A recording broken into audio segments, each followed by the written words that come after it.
好，那我们下一题，我想问一下，就是这一次柏宏唱歌这件事情是怎么发展开始的？帮我们介绍一下。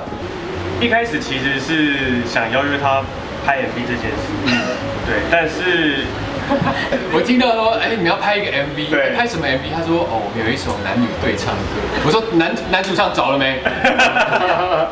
对啊，你找我好了，我就可以直接来演你的 MV 啦。对，理所当然。如果我唱的话，演 MV 就是很自然的事情嘛。对，你也会行销自己。对，其实就骗到了一首歌的概念。唱得很好，他们刚刚在这个台上是真的在唱，然后你们拍了3、4次吗？对，全部都是真唱，然后都很稳，很厉害。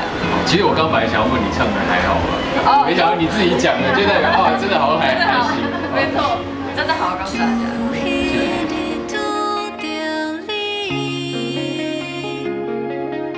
我就愈来愈无生活家己，袂输予无心那看去。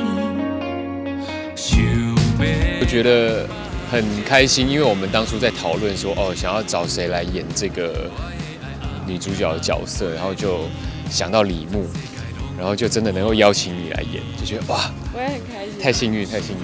对，我也很幸运。对，就觉得她有一种很灵魂深处有故事，但是又有一点单纯可爱的外表，这样。我的故事已经无快乐。